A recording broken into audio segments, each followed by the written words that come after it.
If you want to move objects fast in Blender, you're in the right place. In this video, I'll show you the easiest ways to move any object, move it precisely, lock it to an axis, and even use snapping for clean and accurate placement. This is one of the most important Blender basics, and once you understand it, your workflow will feel a lot faster and a lot smoother. If this video helps you out, make sure to hit like and subscribe for more Blender tutorials just like this. Let's get started. First, select the object you want to move. You can click it directly in the viewport, and once it's highlighted, you're ready to go. The most common way to move an object in Blender is by pressing G on your keyboard. G stands for grab, and as soon as you press it, you can move your mouse to reposition the object anywhere you want. When the object is in the right place, click to confirm. If you change your mind, you can right-click or press escape to cancel the move. This is the fastest basic method, and it's the one you'll use all the time when working in Blender. Now let's talk about moving objects along a specific axis. This is really useful when you want the object to stay on a straight line. After pressing G, press X, Y, or Z to lock the movement to that axis. For example, G then X will only move the object left or right on the X axis. G then Y will move it forward or backward, and G then Z will move it up and down. If you want even more control, you can combine movement with precision. After pressing G, you can type in an exact value. For example, if you press G, then X, then 2, Blender will move the object exactly 2 units on the X-axis. This is great when you need accurate placement and don't want to rely on visual guesswork.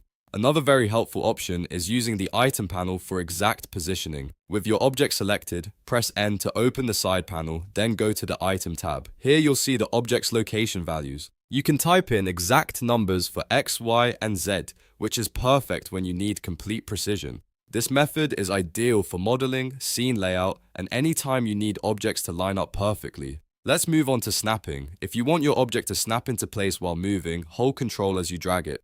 This makes Blender snap movement to increments, which helps keep things aligned. You can also use the snapping menu by clicking the magnet icon at the top of the viewport.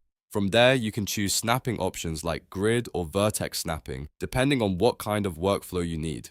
Grid snapping is useful when you want objects to align neatly to your scene grid. Vertex snapping is great when you want to place one object exactly onto another object's point. This can save a lot of time when building scenes, matching parts, or setting up assets in a clean and organized way. And here's another small but powerful trick. If you hold Shift while moving an object, Blender slows down the movement so you can make finer adjustments. This is especially useful when an object is almost in the right place, but you need just a little more control to make it perfect.